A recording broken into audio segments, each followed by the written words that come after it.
Welcome to the SRA podcast. This is your host, Alex Humva, and we are back for another week of fun and excitement with yet another guest. Just continue to manage to convince people to come onto the platform and speak their minds for a little bit. This week we are joined by our very own Jason, who is a member of the Central Committee and extremely helpful web developer, as he pretty much manages the entirety of the organization's online presence.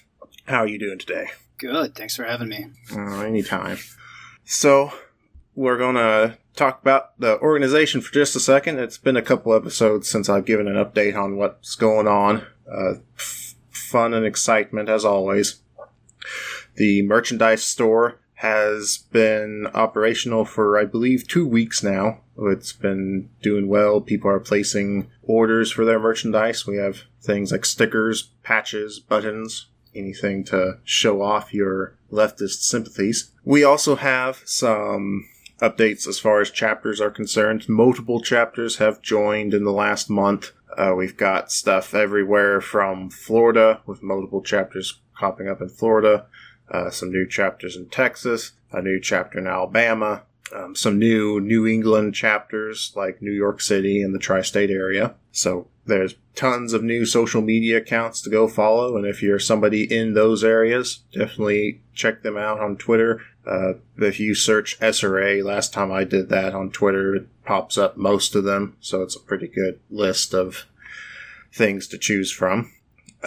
As shameless self-promotion, we here in the Wichita area just ratified our bylaws yesterday, so we are now a formal chapter with some idea of how things are going to go, planning to do some stuff here in the near future. I know I have a few listeners here in Wichita, so if you're listening and want involved in these things, shoot the Twitter account a message and I'll get in touch with you and see what we can do. Welcome aboard. Indeed. So we'll transition right to our first story of the week.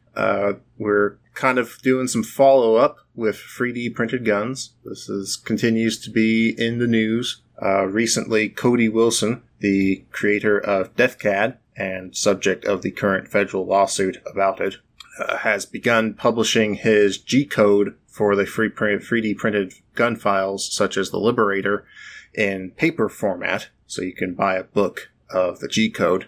This is causing some irritation, we'll go ahead and say. This was actually brought to my attention through the SRA Twitter, and so I believe, did you find this for that account, Jason? Yeah, my understanding was that they're basically running now a store instead of just freely distributing the files online. So the issue was, at least in court, that there was an arms export issue. So is it legal for him to post these files online for the sake of national security? And the argument was that because anyone could download them, even people in other countries, that it violated arms export law. So what now he's doing is trying to set up a Bandcamp-like site where you pay what you want for the files, and then they're put on flash drives and then shipped to your address. That's definitely an interesting way of circumventing the injunction that was placed upon him. I think this was, if I read correctly, his intent all along. So this was kind of his eventual fallback. If he wanted to, he could have sold these files the entire time. The problem with that, as evidenced by a recent article, was that if he had been selling these, well then maybe legislators could have regulated these files by using copyright law. But because these are now public domain, copyright law is now going to have a much more difficult time regulating this stuff. If he wanted to, he could have been selling this stuff and making lots of money. There are plenty of 3D printer hobbyists that would have been willing to pay $5, $10 for each file just to be able to have a fun weekend project. But the free online decentralized distribution of these files was very much the political thing that he wanted to push forward. And now that there's a temporary injunction against that, now he gets to sell them. And I think it's going to be funny watching people squirm and figure out how to address this. Definitely. I think that something that's just come out of this quite a bit that I didn't really get a chance at the time to read through the court document with this injunction order. I know that now that he's publishing these things in a physical format, that the attorney generals from the various states behind this lawsuit are seeking to get an injunction against that as well. Well, there are a number of states that he does not ship to. So I believe if you live in California or New Jersey and you try to go on the website and buy these files to have delivered to your house, it says something like, your overlords don't want you to be able to view this. They consider you sheep, and you're just flat out forbidden because he anticipates that they're going to take action against him soon. That sounds about right. It's interesting to me that with all these attorney generals, I know reading this article on Wired about it, that there's so many double standards going on with this, from the distribution to the justifications of why this should be illegal to just almost every facet of this case is built on really poor legal ground. And it continues to be amazing to me that a federal judge who should have an understanding of the legal system is allowing these obviously flippant arguments, basically. Are you aware of a 1974 case? It's U.S. versus Progressive Inc. That's the court case concerning the proliferation of nuclear technology, isn't it? Right. So there was a guy who wrote a column for a magazine called The Progressive, wherein he detailed the general step-by-step process, in general terms, of how you would go about producing a hydrogen bomb. The government sued him, and eventually he won his case on the basis that this was publicly available information anyways. He wasn't revealing any secrets, no secret information had been stolen. And it would stand to reason that would apply in some way to this case with Cody Wilson and the 3D gun files. Producing a gun for your own benefit in your own garage is currently legal. That hasn't been illegal in this country ever, as far as I'm aware. So it just seems odd that, if Cody Wilson had published the blueprints for these firearms in a magazine, he'd be perfectly free to do that, as decided by previous court decisions. But because he's posted them online, it's somehow different. Yeah, it is funny to me that the U.S. Patent Office exists and maintains patents on all kinds of different firearm technologies, and you can, via the government, access patents concerning every facet of a firearm that your heart can please, and so long as that patent's been expired, you're welcome to use the schematics that its original inventor provided to the patent office to recreate it. And just by the nature of these things, those patent drawings are usually very descriptive. So you need some kind of technical skill regardless of how you're going to do it, be it CNC or 3D printing or just straight up traditional machining. But regardless, this is not something new. It's just we have the internet now. Well, you know what it is. It's just politicians hand-wringing. They want to, convince their constituents that they're doing something about it. So they put some kind of effort into blocking access to this stuff. And, it's just it's a strange case of both censorship and ignorance of current gun law. Indeed. I'm reading this article, and the Washington State Attorney General Bob Ferguson, he had this quote, because of our lawsuit, it is once again illegal to post downloadable gun files to the internet. I trust the federal government will hold Cody Wilson, a self-described crypto-anarchist, accountable to that law. If they don't, President Trump will be responsible for anyone who is hurt or killed as a result of these weapons. That's hilarious. I mean, it's, like we said, this has been a thing that's always been the case. If you want to get access to produce your own firearms, that's always been legal. But it's so insane, I think, to hold people accountable for things other people do. So regardless of what you feel about the president, it wouldn't be his fault if, for example, someone 3D printed a gun and then was able to get off one shot on someone before their barrel exploded. Yeah, and I know watching those videos that besides the whole exploding gun thing, which is a problem to say the least, the accuracy apparently is very poor as well, because the barrel on the Liberator, which is now the go-to 3D printed gun for the media, the barrel length on that is so short. I'm not really sure you could even hit somebody point blank with it. And the other issue is rifling. You can't get good rifling on the kind of plastics that are being used right now. So, you don't really get the spiral effect on a round that you would need for proper accuracy. It's more of a dangerous toy than anything else at this point, but... Well, here's hoping it gets better. It would be nice to see that in the future, clearly this is something that people are focused on, and I do think that going into the future, we will see more things like this, be it from 3D printing, be it from more sophisticated consumer-grade CNC machines doing stuff of 80% lowers. Did you see the case in Japan?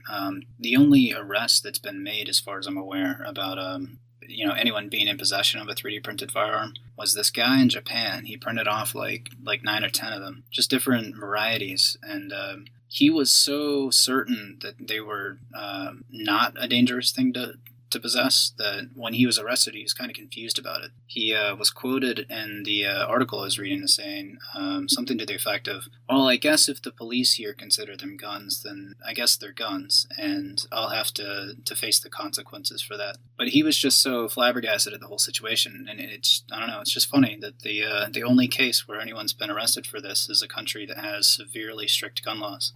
Yeah, a little sad that the guy didn't even really realize that he was in violation of his laws, and I know from what I've read and researched in the Japanese criminal justice system, he probably doesn't have a very good shot at getting lenience for that.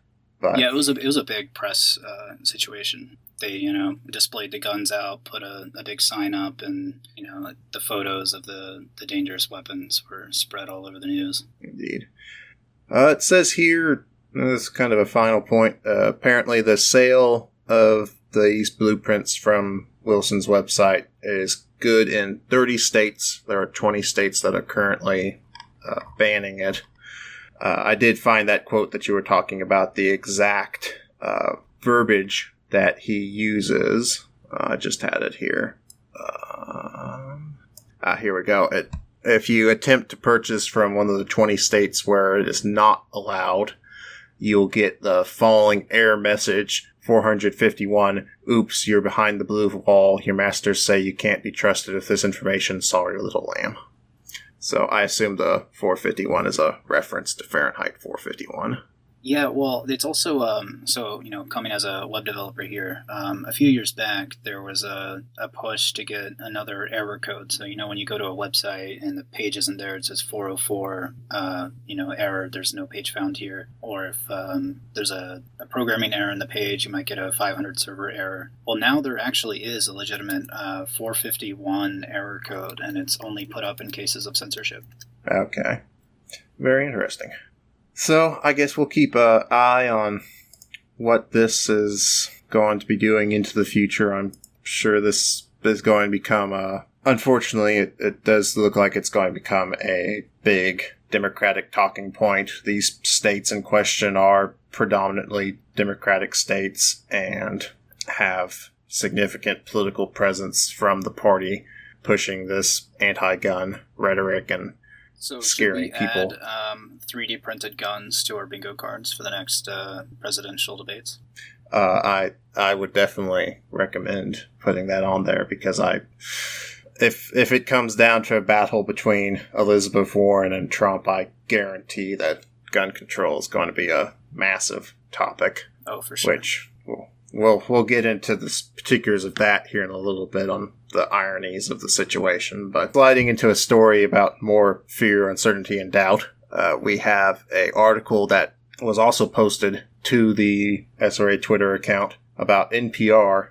NPR did a investigation into a Department of Education report that claimed there had been over 200 school shootings during the time this survey took place over.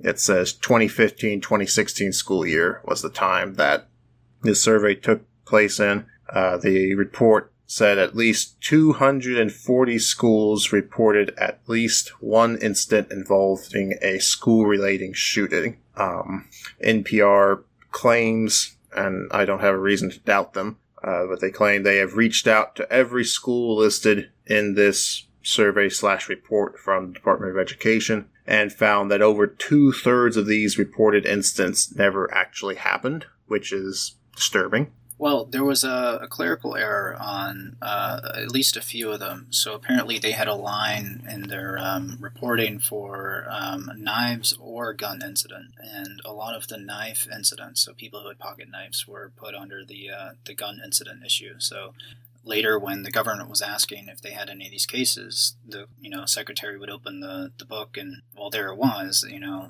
such and such cases of gun incidents. But then when they later went back to try to verify these, they realized that they had been placed there in error.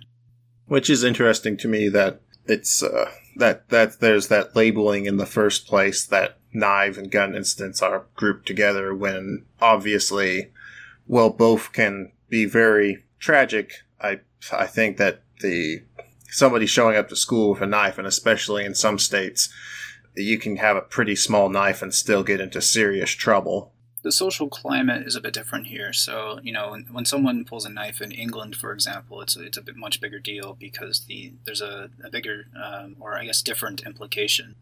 So many people have knives in America, and, it's primarily an eating utensil, something you have in case you need to do something. I don't know. People have hunting knives and so many other different types of knives, but if you check the Twitter feed for the London police, you'll occasionally see them post about sweeps they do in parks, and they'll find pieces of wood, small kitchen knives.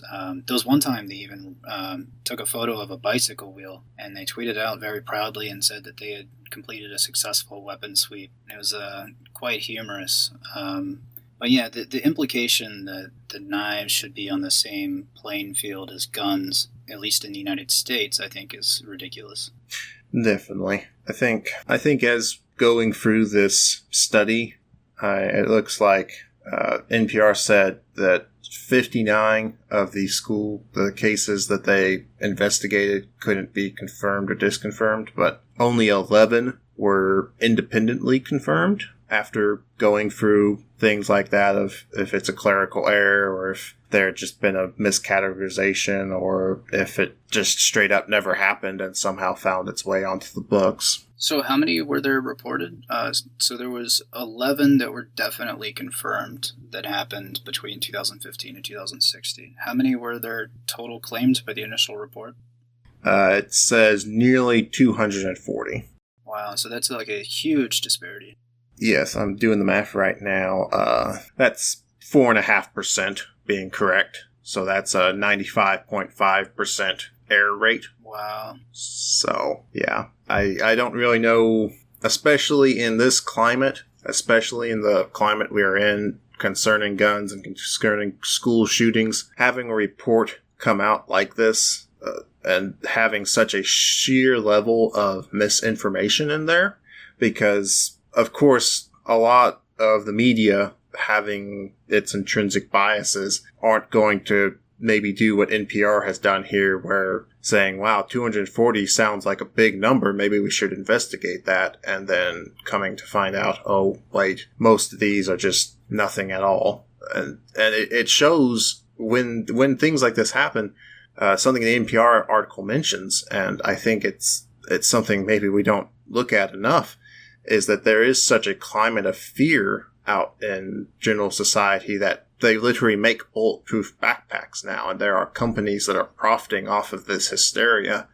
and getting parents to buy bulletproof backpacks that are Kevlar lined or something. And unfortunately, a lot of these companies are being very disingenuous, and these aren't really bulletproof backpacks. They just have a bit of Kevlar in them, but Kevlar doesn't make something invincible. Yeah, I mean, the other issue is definitely the fear-mongering. I think that's just an extension of a long trend in this country of stranger danger. Everything's scary. Someone posted recently on the Twitter, they kind of tweeted at the national account, this magazine that they had taken a photo of, and it was like an advertisement for this really like beefed up SUV, it was like a bulletproof car. The kids were wearing like bulletproof backpacks. The dad had like these slick black sunglasses. It was very strange. It was like something out of The Purge. And of course, working class people can't afford this. This is something that is primarily advertised to the super rich. And I think these companies take advantage of this kind of bourgeois fear of the lower classes, as well as just this overall sense of stranger danger to make money, and it's frankly disgusting. I did with let's see here, what's the phrase?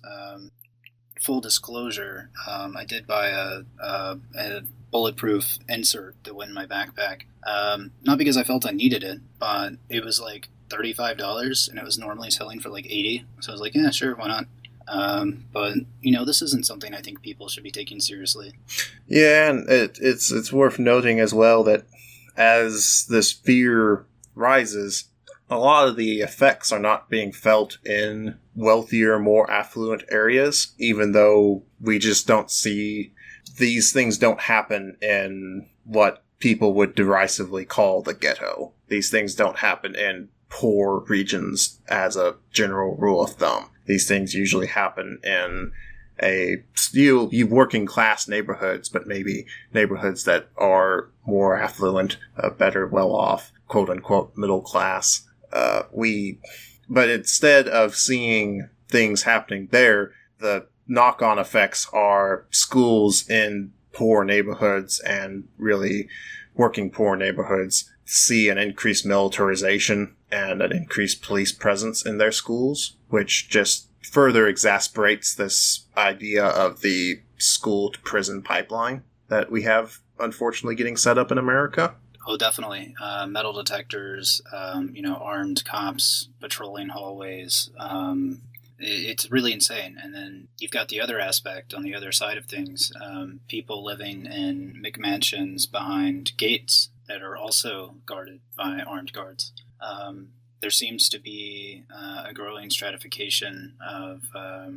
I think, it really does start to look like The Purge, where you have this concentrated wealth and these upscale neighborhoods where they're so terrified of the outside world. They live in this strange, surveillance apparatus. And then they try to move that surveillance apparatus to poorer parts of the city they live in so that they can feel comfortable about that, area too, even though they'd never pay them a visit.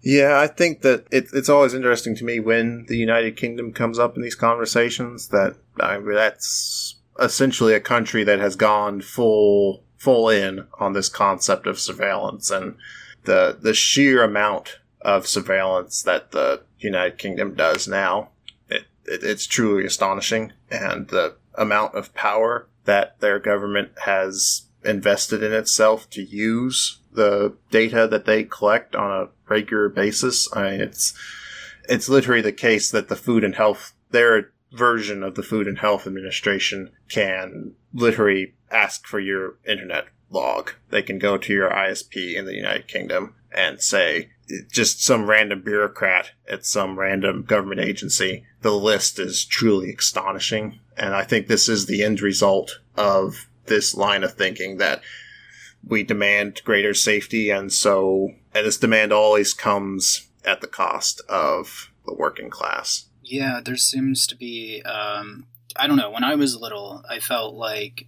the general understanding was that security is always second to liberty. And then, of course, 9/11 happened. And then it's I think you've seen this ripple effect where people are now much more concerned about feeling secure 100% of the time, which actually kind of breeds this crazy paranoia. In order to feel truly secure and safe at all times, you've really just got to extend the reaches of the surveillance state to every corner of the planet. And I don't think that's healthy. I can agree with that. I don't think it's very healthy either, and it's definitely true that as people demand greater and greater security, it comes at greater and greater costs. And again, it'll always be a cost borne by working class people. It's not something that's going to affect Jeff Bezos and his nice mansion somewhere in Seattle or the surrounding area, and with his army of private guards and private jet and probably private helicopter. Right. On the topic of increased safety, especially when it comes to guns, at the cost of civil liberties, California I believe in the last few days, looks like the 28th of August, managed to pass through its legislature. It's been sent to the governor, so whether or not the governor signs it is still up in the air, but it seems like he's going to sign it. The California legislature signed into law a bill that is in response to the Parkland shootings, and basically it allows many more people to petition a court to take someone's guns away. So previously, I believe it was only people like social workers. So if you're seeing a counselor and the counselor listens to you and you say that you want to shoot people, then the counselor can go to the court and say, hey, this person's told me about this, mandatory reporting and all that. Now it will allow for family members, for law enforcement, for teachers, for social workers, and I believe that looks co-workers. That's what I was forgetting. Co-workers as well, to ask the courts to remove guns from people that are a danger to the public or that they see as a danger to the public. So I think it used to be that there was a certain time period, maybe it was 6 months, that you could have your guns confiscated if you were perceived as being a danger to yourself or others. And now they've extended it to a year. I guess in theory, I'm sympathetic to this idea. The problem is you don't have to receive any kind of notice if you're the victim of one of these reports. So let's say a teacher or an employer or someone reports you because they know that you have guns and they're claiming that you're a threat to others. Well, the state will come and confiscate your weapons and you won't see them for a year. And there's nothing you can do about it. There's no due process. There's no way for you to kind of fight this before it happens. It just happens. Indeed. I understand the need for laws like this, of where obviously if somebody is a clear, imminent threat to others, there needs to be something to help stop that before anything happens. At the same time, like you said, there's no due process. There's no chance to speak for yourself. And considering that, as has been said on the podcast before, well, we might not like the Second Amendment as a philosophical basis because of its history. It is still in the Bill of Rights. It is still a constitutionally protected right. And for something like this to take effect, where it's nobody... okay, I won't say nobody because I'm sure there's people out there that would think this is a great idea, but nobody would be in favor of saying if your boss accuses you of wanting to go on a rampage or something, that the police should just automatically be able to come and search your house. Nobody's going to I agree that we're going to waive the Fourth Amendment right to unreasonable search and seizure because, well, we have to stop potential mass murderers. The reason that exists in the first place is because this stuff always gets used for fishing expeditions, and who wants their boss to have that ability over them? But when it comes to guns, people seem to switch their minds off of that. Well, it's yet another case of the government infringing upon your civil liberties. And the other thing that I think we should probably mention is that, these laws are not usually... they're not used proportionally. They're not used across the board equally. Some people are going to be affected by this more than other people. And I think that goes without saying. Yes, I can definitely see this being used against minorities like these laws often are. It's something that I think maybe people can't think 2 steps ahead on or just don't want to, because it does seem obvious. If you're getting it to the point where your co-workers or your teachers or the police can just go and petition a court and have your guns taken away without due process, well, who's going to be affected by that? And it's a known fact that certain demographics see certain other demographics in a more negative light. This is a clinically proven fact. And it's obvious that some people are going to be seen as just inherently more violent, and when that's not at all the case, but that's just how society has been shaped to view these things. And so, of course, that it's going to make... I think the classic example of this is that they've done studies about where black individuals are seen overwhelmingly as more violent than white counterparts in these studies. Oh, for sure. And so, of course, something that a white individual says flippantly might just be taken as a joke, whereas something a black individual says, the same exact thing, same exact tone, same exact whatever, might not be seen that way. Right. And this really comes down to the discretion of the judge. It's going to be one person that's granting these orders at the request of the people making them. And I think this is why the ACLU said that they're going to be fighting this. And, hopefully that pans out. I'm glad to see that the ACLU, often they turn a complete blind eye to these things when it comes to Second Amendment and gun rights and whatnot. But I'm glad to see that they are doing something about this and throwing their vast amounts of funding and lawyers behind this issue. I think that's about as much as can be said about this particular issue, but we do have another concerning thing going on in the gun world. Mainly, the Southern Poverty Law Center has an article that they released talking about the Oathkeepers. For those who are unaware, the Oathkeepers are essentially a militia group. They are a private militia group that draws its members from veterans, from first responders, such as EMS and firefighters, as well as current and retired police officers. So they their whole thing is, that's why they're called the Oathkeepers. They're claiming to be upholding their oath to uphold the Constitution and protect it and protect freedom, when in reality they are a very far-right group that would not be enemies of certain militias in the 1920s that we saw in Weimar, Germany. They have announced a Spartan training program that is specifically aimed at the quote-unquote violent left. They view the rise of groups like Antifa as a threat against them and the threat against society. So they are announcing specific training programs to go out and counter Antifa protesters and other members of the quote-unquote violent left. This is obviously really concerning. Right. They're calling for patriots, that's what they call themselves, to run, quote, security teams. They want to form, quote, neighborhood watches, and all this is specifically, from their own words, for the purpose of putting down leftists. And, an armed group that is openly calling for, putting down any particular people, that's very worrying. It is interesting also that it's just incredible. So in their own words, it says, so that they are available for the sheriff as a posse under a constitutional government to be a state militia, or if it was called out by the President of the United States to serve as a militia of the United States to secure the schools, protect our borders, or whatever else he asks them to do to execute our laws, repel invasions, and suppress insurrections, which we're seeing from the left right now.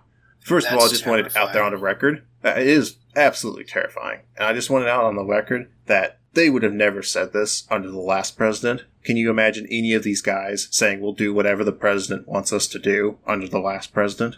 Oh, no, of course not. Let's make it clear. I'm no fan of Obama. Obama was kind of shitty. But it's nonetheless, these guys are just full of themselves. And I hate that to begin with. And I hate all sorts of things about them. And this is literally saying that they... called by the President of the United States to serve as a militia. This is literally them announcing themselves to be, we're a group of trained individuals that we want to go fight the far left, and we're willing to have the guy who's president right now, who has a lot of really disturbing tendencies that we could easily call fascist and are fascist. They're offering themselves up as a militia force for this. This is literally... People have said it's disingenuous to call the U.S. Weimar Germany, and I think maybe you could have gotten away with saying that a year ago, or 2 years ago. Now, this is... the parallels write themselves. Yeah, the only difference between this scenario with the Oathkeepers and the Schutzstaffel, the SS under Nazi Germany, is really whether or not President Trump is going to take them up on the offer. If he really wanted to, he could rally these people, and it would be very easy to get them mobilized. And I think we should remember that these are not working class people for the most part. These kind of groups spring up out of very bourgeois elements. They require funding, and a lot of the time, they're self-funded. They're able to just, take money out of their checking account and buy a couple dozen AR-15s, fully decked out, and plate carriers, and fully stocked with several magazines. They're able to just bring up this money. They can buy trucks. The 3% group are also very well organized. They tend to be. During the Flint water crisis, the 3%ers were out in the streets in their trucks distributing bottled water, and they try very hard to kind of integrate themselves into a community so that they're trusted. And then they go and say things like this, like, we're going to go put down leftists, we're pledging allegiance to the president. And, it's really worrying. And I do wonder, it's with these situations cropping up, how much longer people of the more liberal inclinations can continue to say, well, but we just got to debate them. These people aren't Nazis. These people aren't fascists. They're just people who want to speak their mind. And it's like, well, how much longer is this going to go on before people have to just have reality forced in their face that, no, the times we live in are not times of peaceful democratic debate. They are times where people are getting ready to kill other people. And as it always is, the far right is making the first move. And, I mean, people can talk about violent Antifa all day long, but it wasn't Antifa who ran over a innocent woman in Charlottesville. Yeah, exactly. They're always very willing to do violence because they know that they belong to a class of citizenry that will be treated the best in both court and public opinion. I mean, the Trayvon Martin shooting, that was so hotly debated, and yet it was such a simple case of murder. There was no real justification for any of it, but because of Florida's laws and because of outlets like Fox News, it was kind of manufactured into this thing that could be debated. And I think the same thing is happening now.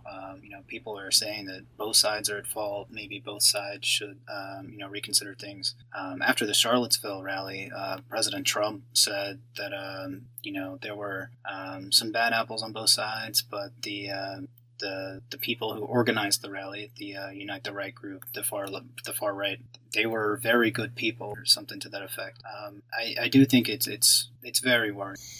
So I don't know. I do think that we're at this turning point that it's amazed me that even as liberal groups continue to engage in both sidesism, it's been incredible to me seeing that there are people who are starting to realize that this is a genuine threat. And I think statements like this, that these people might be overplaying their hand, these far-right groups, because we aren't quite yet in a society that has fully normalized these fascist ideas. There are still people who realize this is not good. And I think you might be overestimating how many people are, on our side on this issue. If the experiences that I've personally seen on Reddit, I know that online discourse is very different from the kind of conversation that might be had in real life. But while I have seen a steady trickling upward of pro-Antifa support on Reddit, I'm still seeing people post things like, oh, maybe if I started an Antifa chapter, people would, or the Russian government might throw me a few rubles. And, there are all these claims that Antifa didn't really exist until the 2016 election in America, and that it was primarily funded by Russian agents, and it's a huge psyop meant to make Democrats look bad. There are still a large number of people who, still consider this to be something they want nothing to be a part. They want nothing to do with it, and they really haven't come to grips with the fact that they're living in a society that is vastly different than it was, a decade or 2 decades ago, where, civil politics, even if, violent in terms of international policy, you could get by on Victorian manners, as long as you, spoke well of women, or, you what's the phrase that they use in the news? They call you a statesman. They ask if Trump is a statesman or if he's presidential. As long as you acted like that in the past, things were good. But now you don't have to do that. You don't have to engage in that because people are starting to pick sides. And, it's a very hot development. I understand that. And I guess I might clarify my statement by saying not necessarily people who are engaging in this both sidism already, but people in we'll call them moderate far left, maybe, people that are like in the DSA that are people who believe in the socialist cause but aren't quite to the point of where believing that we need guns to defend the working class. I think that my experience with that, people who are already on our side of things, but maybe not necessarily too inclined to this idea of self-defense, are starting to realize the need for it and are coming to that. Oh, yeah, I'll definitely agree with that. There have been a lot of people that I've talked to recently who have, either emailed me or direct messaged me on Twitter, and they've said things like, during the Obama years, I felt very comfortable because it seemed like we were moving in the right direction on gun control. We had a leader that really understood the violence. But during Obama's presidency, there was all this far-right hatred that was building just because we had a black president. And Trump's election kind of was the match on the haystack. And all those people are now emboldened. And I think the leftists and DSA and other groups, they are starting to realize, oh shit, things are not as good as I thought they were. Maybe it's not such a great idea that we give up our guns in such a trying hour. Indeed. I think that especially with the rise in interest we've seen with groups like us, with the Socialist Rifle Association, I think it is a clear sign that I know personally there was an individual who came to the Wichita chapter meeting that she's never shot a gun before. She has no training, she has no experience, but she feels it is something that she should do. And for stuff like that to happen, where you have people with no experience in this, with no background in this, coming up and saying, well, maybe this is necessary, I think that's a powerful indicator of where we're going. Yeah, and I wanted to address some concerns that I've seen on Twitter. There have been a number of people that have replied to some of our tweets, and I think they might be reading what we're doing incorrectly. So there have been a few people who have said, maybe both sides shouldn't be arming. This is how civil wars start. If you really think that something's going to happen, you shouldn't be encouraging this. And I just want to set the record straight. We're not. I speak as a member of the Central Committee of the SRA. In no way are we advocating for civil war. We just understand that if people are getting armed and they're outwardly calling for purging leftist movements and putting down leftists, this is a matter of self-defense. We should arm ourselves in private. We should, make friends, get some comrades, go to the range, get some range time in, just so you know how to use a gun. And I think that's really the primary mission of the SRA right now. We just need to make sure that people stay safe. Definitely. I guess to kind of wrap this up, I'll definitely repeat what you've said. The SRA is not interested in acts of violence. We are an education organization.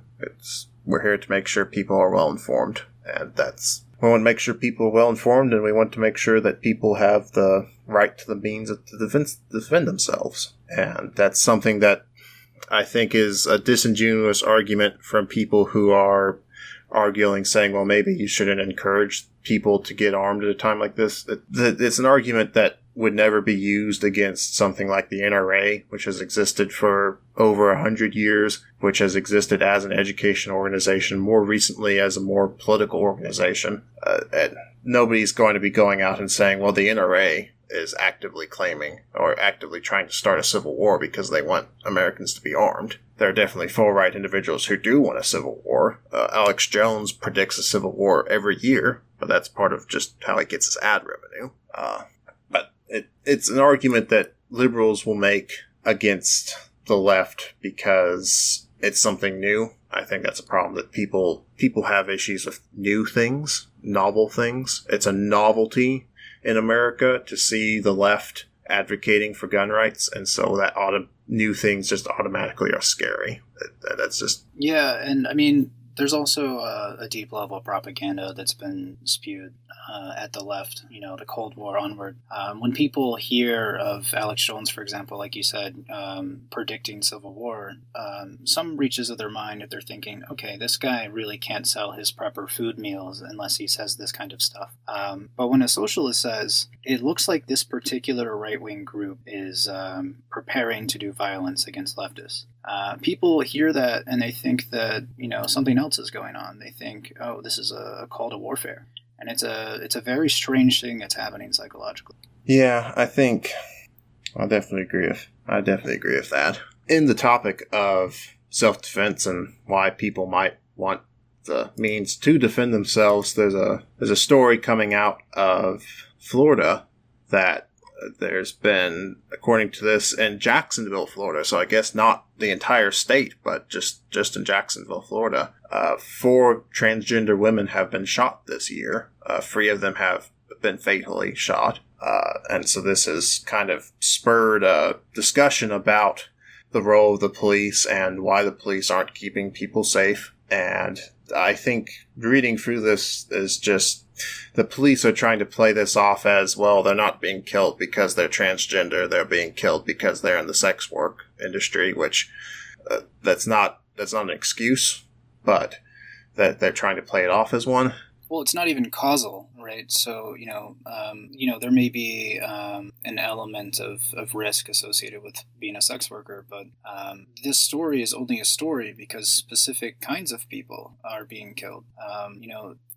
If there were a string of sex worker murders, that would be different. But this is specifically a story about transgender women being murdered. Indeed, it is astonishing to me that the NPR article discussing this says that over half of transgender individuals don't feel safe calling the police because so often calling the police can get them into more trouble than what issues they might be dealing with. And I think this does show the need for individuals to be able to defend themselves without the need of the involvement of the police, because so much can go wrong for people in these situations when they call the police, especially given the current atmosphere and how the police often deal with individuals in the community, especially the transgender community.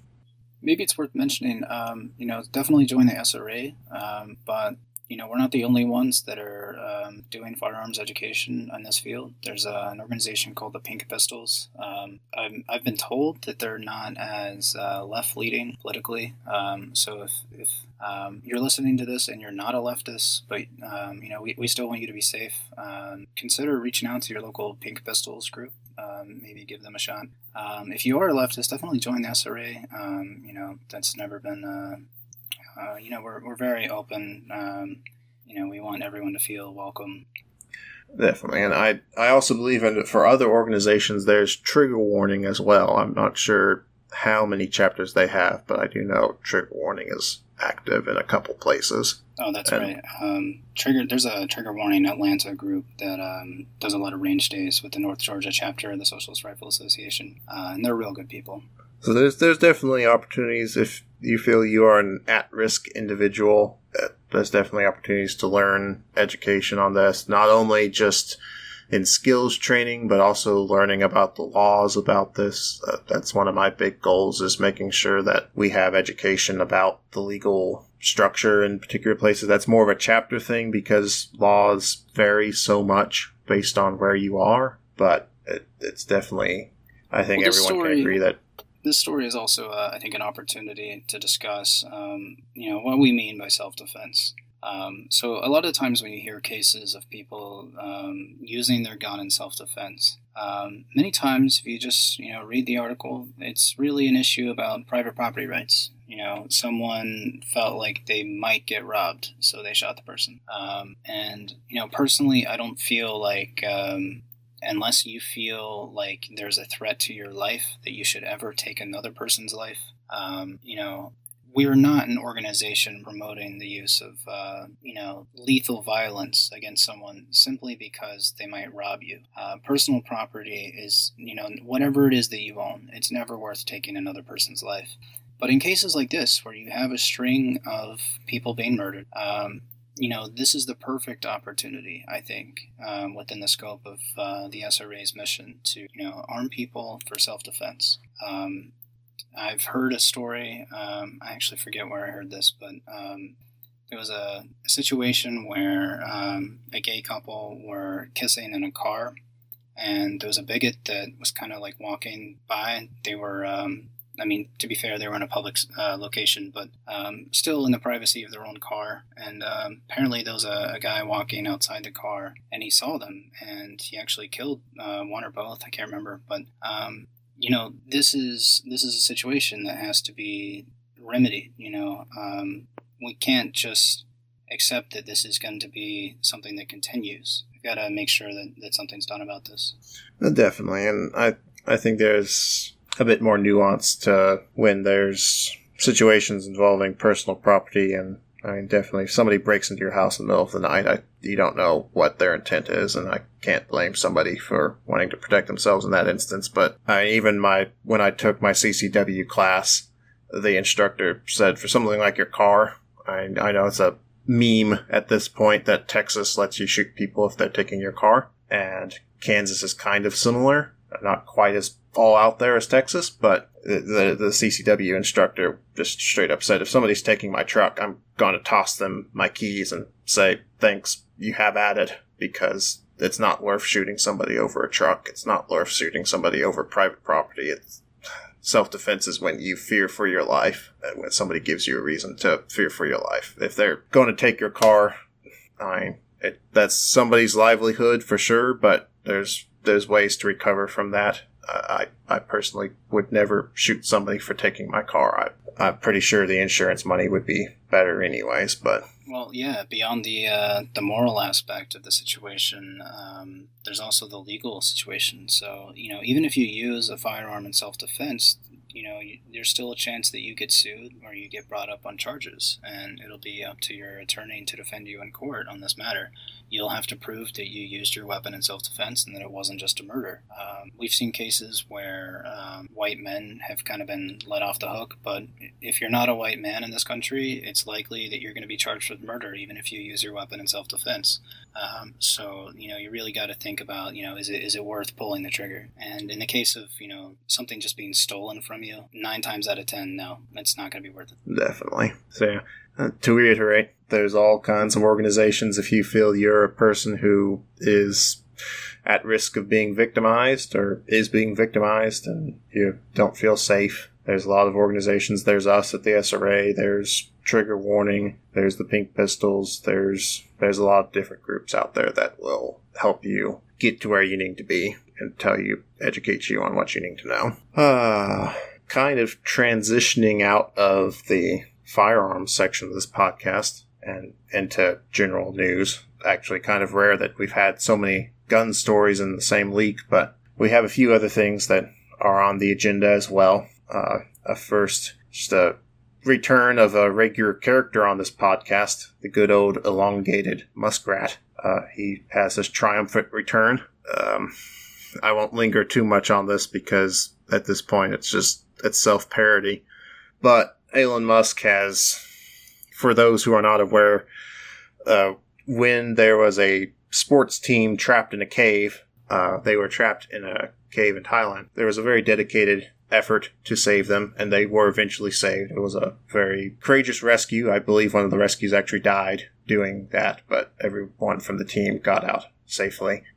During that time, Elon Musk just happened to be in the area and just happened to have a prototype escape pod that he had remade into a submersible craft to go save the kids.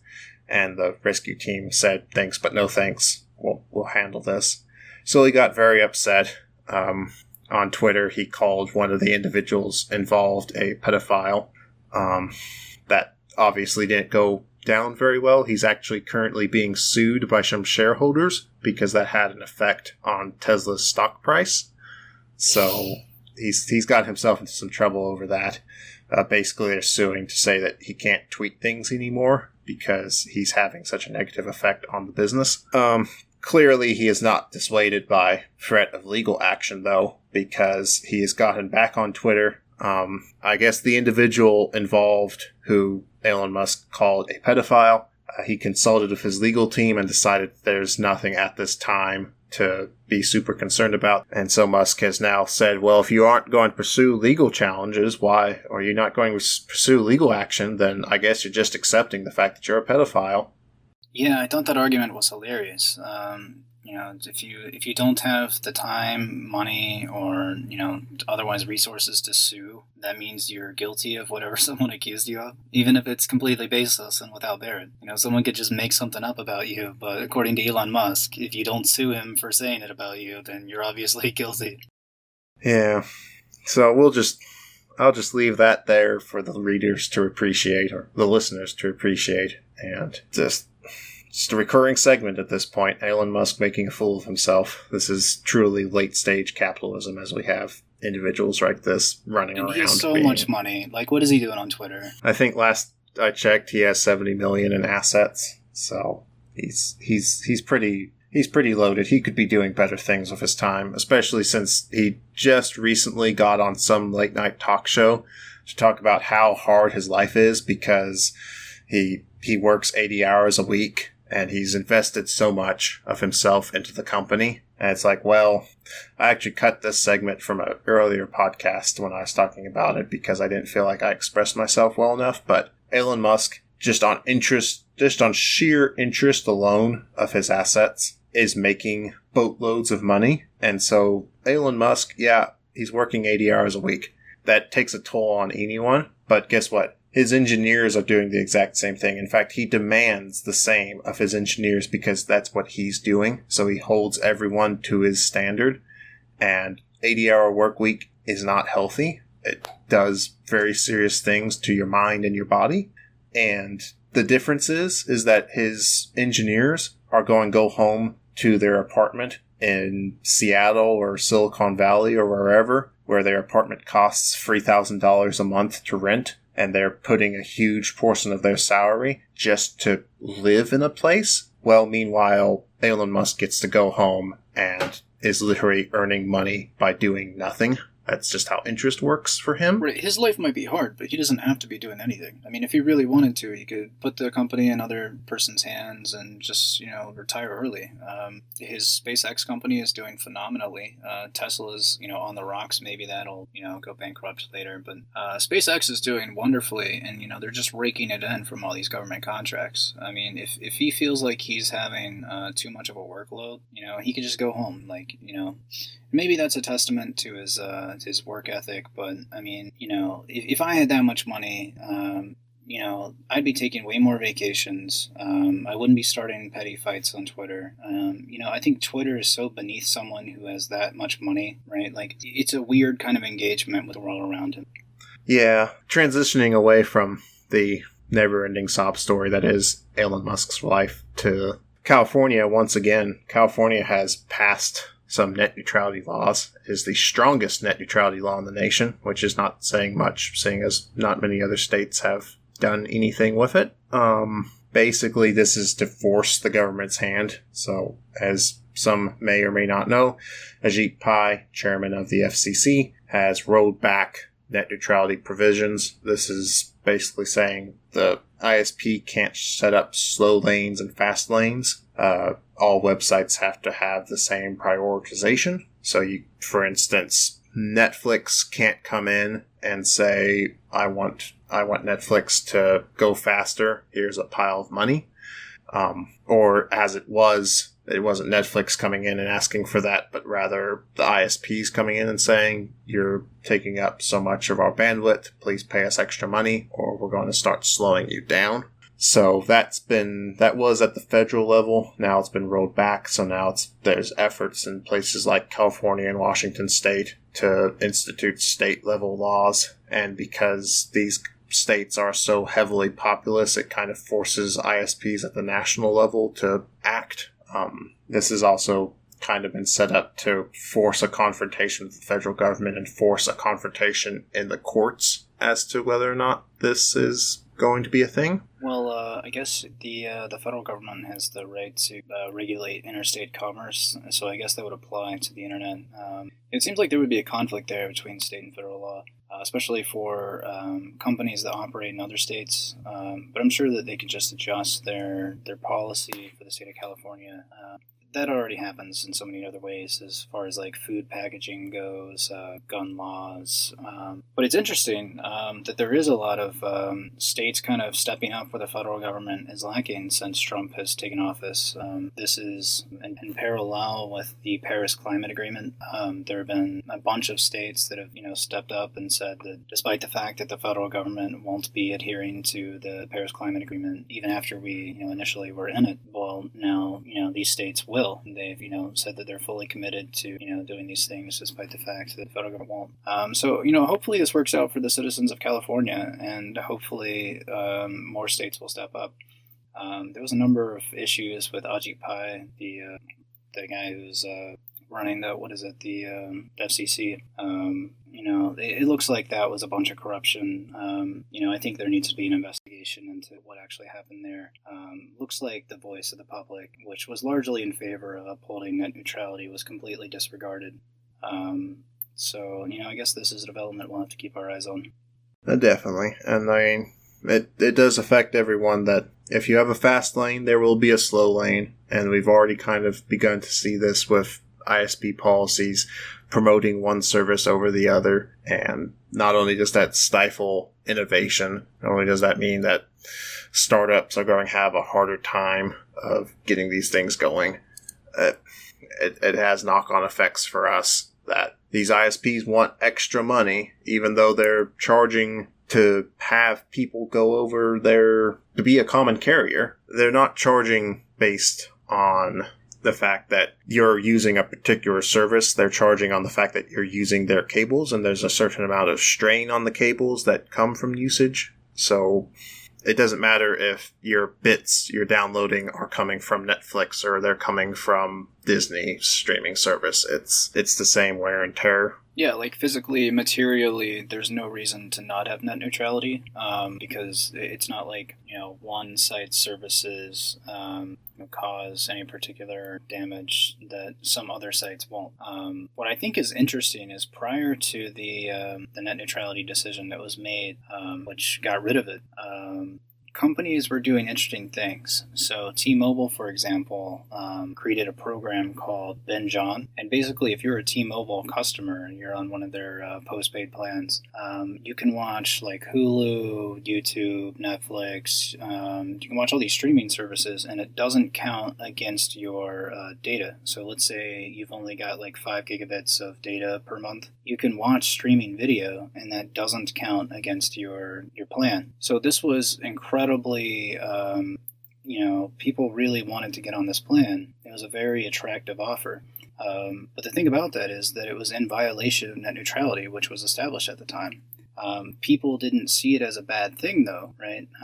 So when it came down to arguing whether or not we wanted net neutrality, the CEO of T-Mobile came and said, made sure that everyone knew that if net neutrality went away, companies would be allowed to more freely do these kinds of plans, which would ultimately benefit the end consumer. But of course, in countries that don't have net neutrality, you've got weird cellular programs.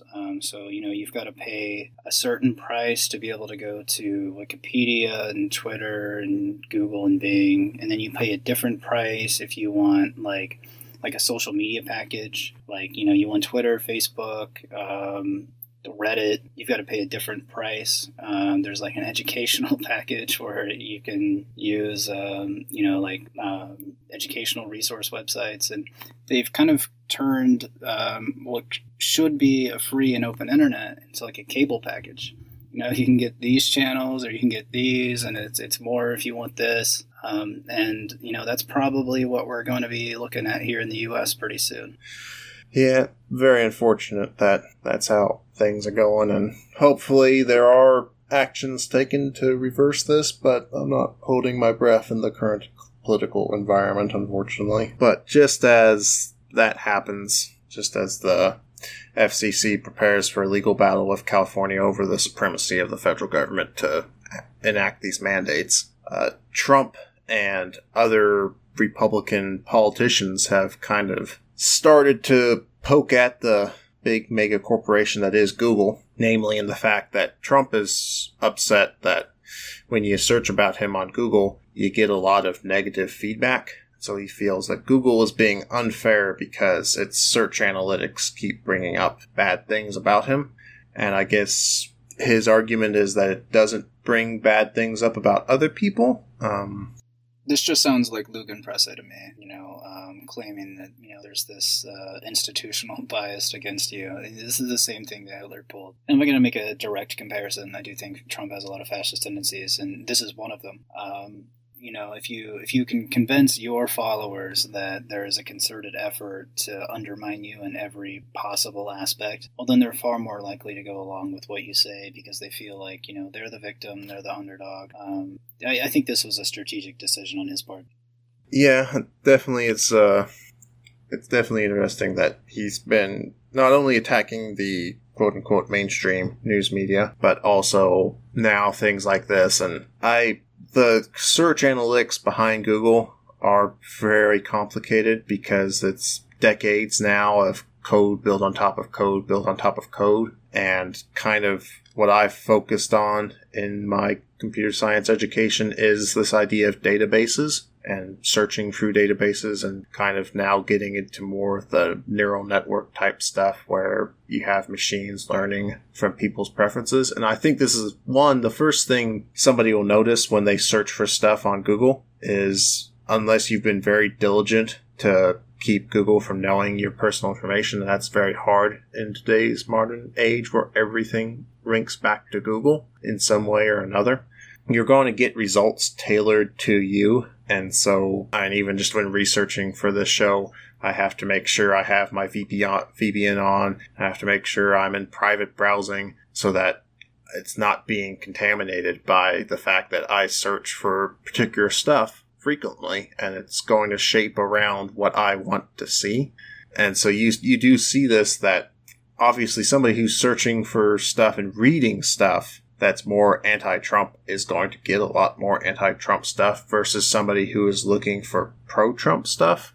They're going to get more pro-Trump stuff. And this is why I use DuckDuckGo. I haven't used Google for a couple years now. It's probably been 3 or 4 years. If you don't know, DuckDuckGo.com is a search engine that was created specifically to get out of the Google bubble. So let's say you're a liberal and you always vote Democrat. Your news is going to be tailored in your Google searches, like you said, based on your previous searches. So, if you're looking at trying to get news on a candidate, probably going to receive news that is favorable to your preconceptions of your politics. So what DuckDuckGo did was they created a search engine that gives you good results, but they don't store your searches. They don't try to use your previous searches to give you suggestions in the future. And in this way, I think you kind of escape the bubble that you're put in.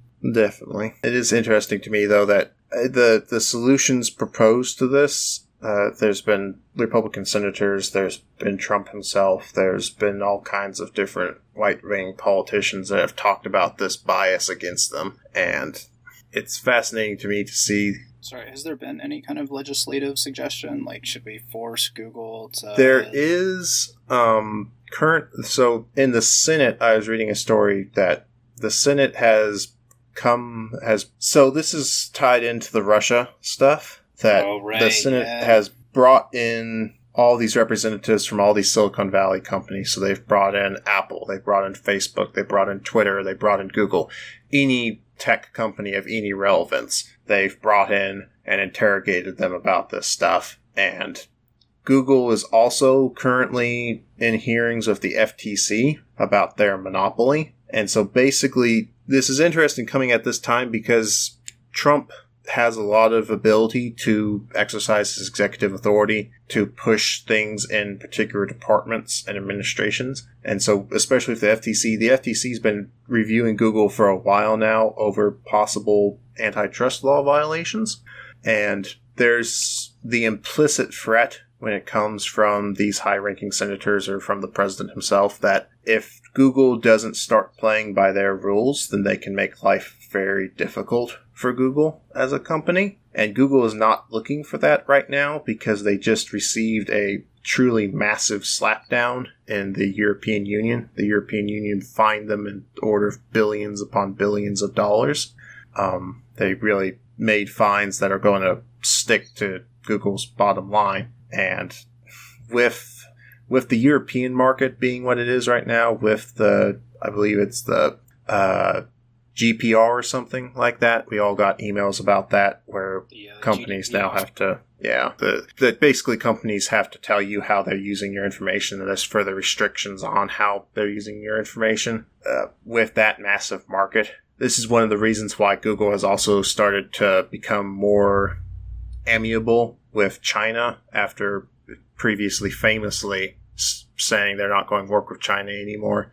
Now they've gone back to the Chinese government and are working with them on bringing Google services back to China. This is one of the reasons that as the European market becomes more and more hostile to them, they are a company. They have to make money, and they exist to enrich the people behind them. So if it's clear that a big market is going to cause problems for them and is causing problems for them, then they need to look for other markets to continue their existence. And so implicit in this is the Republicans have a unique opportunity to say, if you don't abdicate to what we want, then we can make life very difficult for you. We can start to cut down at your bottom line as well. And I think it's something that we're going to have to keep a watchful eye on, because they already see with stuff like Twitter. Twitter is famous now for basically being very, very willing to remove leftist accounts, that they usually don't have very much of a problem with that at all. But then when it comes to far right accounts, it's like pulling teeth to get them to do anything. Most recently, it's been with Alex Jones, that as other social media platforms remove Alex Jones's accounts, Twitter has allowed Alex Jones to continue to be on their platform. Transitioning into a story about in sports, rare enough, there was a Red Sox player by the name of J.D. Martinez.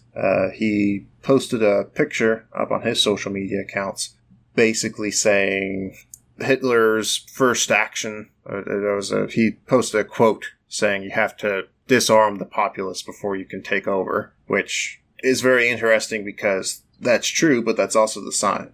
It's being promoted by right-wing media, very people who are supporting the modern-day fascists, as it are, and he's getting a lot of attention for that. Of course, this is a big, making the rounds of the liberal media about how, woe is us, he's claiming that gun control is bad and whatnot, and that it's like Hitler. And, of course, Hitler's gun control policies are something that did not receive the nuance that they sometimes need in the popular discourse, because it wasn't as simple as Hitler took everyone's guns.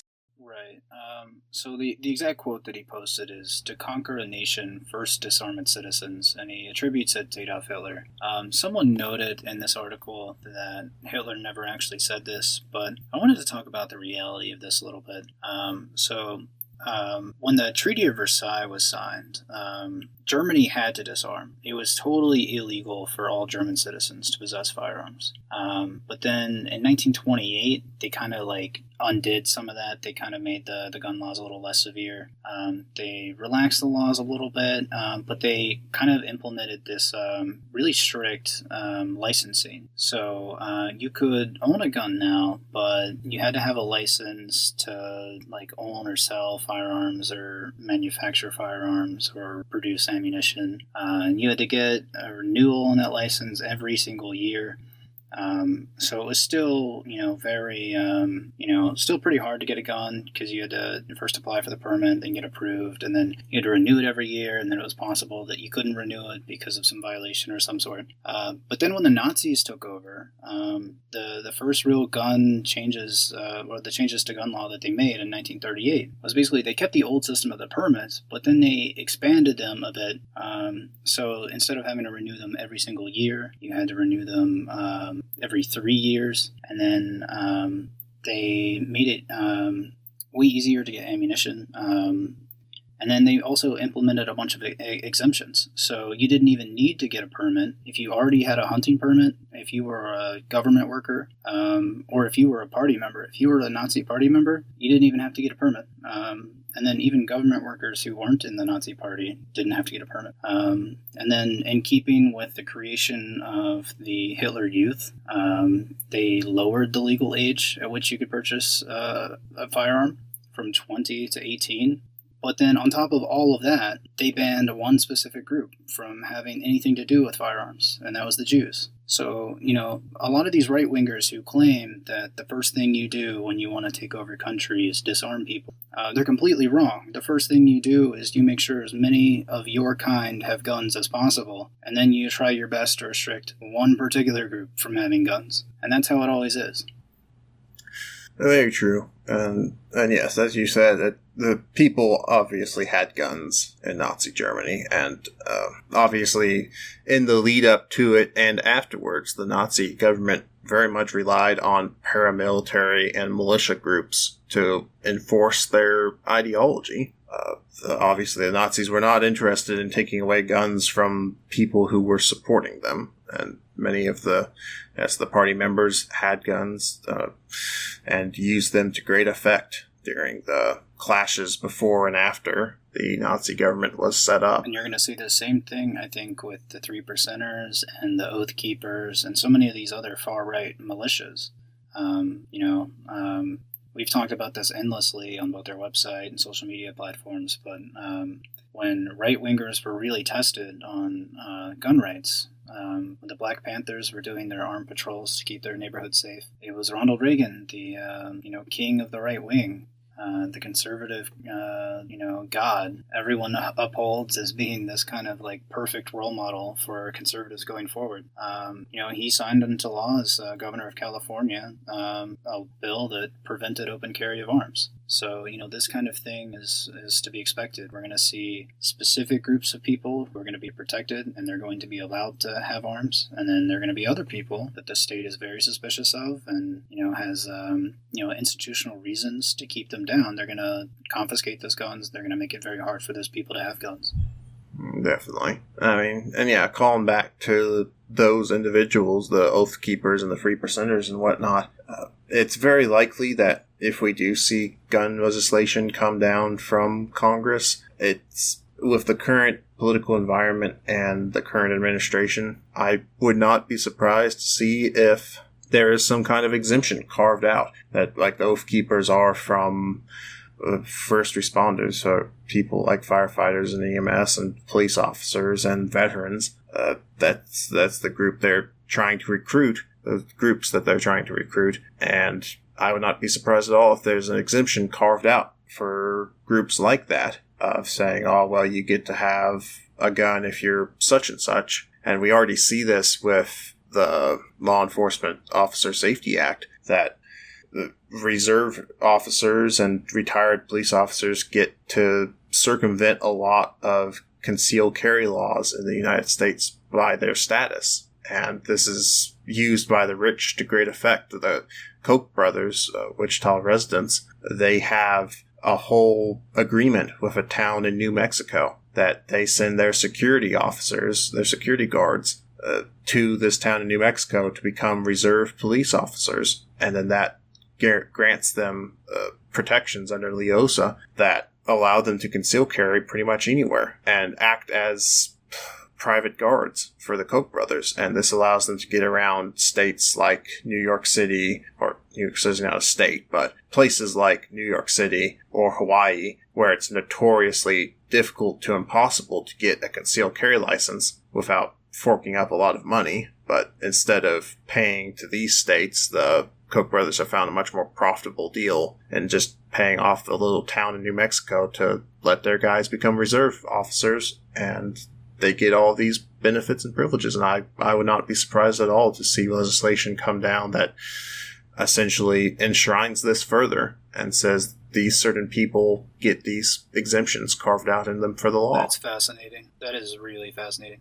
And, you know, there's already so many cases of, you know, areas where generally it's very difficult to get a concealed carry license, but then, you know, there are exemptions made for the rich. So, for example, Donald Trump has a concealed carry permit for the city of New York, but it is nigh impossible for an average person to get such a permit. Well, that kind of comes back to the thing of, and what kind of discussed in the last episode, that there can be no talk of disarming the working class when the capitalist class is very clearly armed and will continue to be armed. And this is kind of one of those things that, when talking to people about this, of saying, well, why do you want... It's not even necessarily the goal is gun proliferation, because we'd love to exist in a world where they aren't necessary, but at the end of the day, people like Donald Trump are going to get their guns, and you can't in these situations. So why have a system set up where only the rich get to protect themselves? And that's exactly what we saw in places like Nazi Germany, where the rich and the elite and the party sympathizers and supporters get their way and nobody else does. For our final story today, kind of move right into something that's come up. This actually came up in multiple places in my feed, not only just in my Google feed, but also from the Socialist RA subreddit, as well as a signal group I'm in with the Wichita DSA. It all kind of came up simultaneously. A lot of people took notice of this immediately, and I think for good reason. There are reports coming out now that Latino citizens by the border, whose birthplace was by the southern border, are now having their citizenship called into question. In one individual's case, he has been undeniably a citizen for decades. He was born here along the border. I guess he served in the army as well and never had anything come of it until recently, when his passport application was denied because the State Department said they could not verify his birth certificate. This is coming out of, they found a few isolated cases where midwives and a couple doctors falsified documents and said that somebody was born on the other side of the border. They have no evidence that this is a widespread issue, but have begun questioning the validity of all the birth certificates issued by these individuals, as well as others. Just basically saying, if you were born by the border, if you were on these border towns, we're going to call into question your citizenship. And for this individual who had never had any problems with this until now, it's to such the point that ICE showed up to his door and they took him to jail. And he's only a free man because the judge threw out part of the case on a technicality, but he still has an immigration court hearing scheduled next year. And so this guy who's been living here his entire life is now facing the possibility of deportation to a country that wouldn't even recognize his citizenship because they wouldn't consider him a citizen of their country. If he gets deported to Mexico, the Mexican government has no reason to say you're a citizen of here, which means he could be left without any citizenship, which is a human rights violation under the UN Charter, that we have explicit international laws saying you cannot deprive somebody of and make them a non-citizen because you can't do anything at that point. Yeah, it seems like this was mostly settled in the past. So there was apparently a lawsuit that was litigated by the ACLU in 2009. Basically, they argued that, these cases were legitimate, or the government didn't have solid reason to deny these people citizenship, or passports, I should say. And at least during George W. Bush's tenure and Obama's tenure, this has not been an issue, even though the government alleges that this stuff, really was going on in the 1950s. But now that Trump's in office, we're starting to see the government denying passports. It's a very scary development in line with, I think, the rest of Trump's domestic policy. Trump has been, calling into question, Hispanic and Latino individuals his entire candidacy and his entire presidential tenure.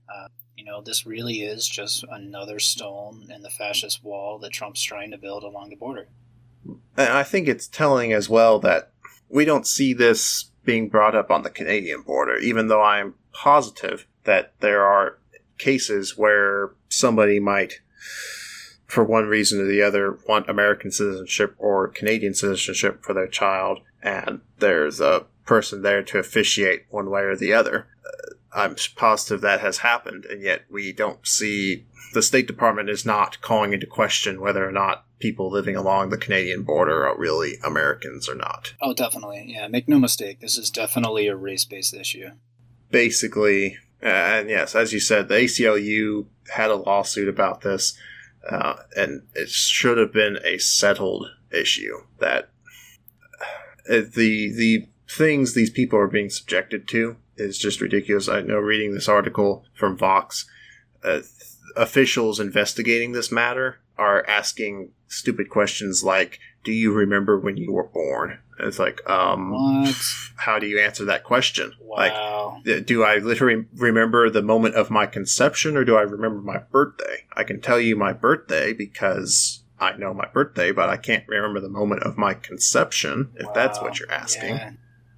So, it's obvious the goal here, and I think it's popped up so much, particularly in my feed, but in other people's as well. It's popped up so much because it's obvious to people what's going on here. It's obvious that you're stripping people of their citizenship to make it ever easier to strip them of their civil rights.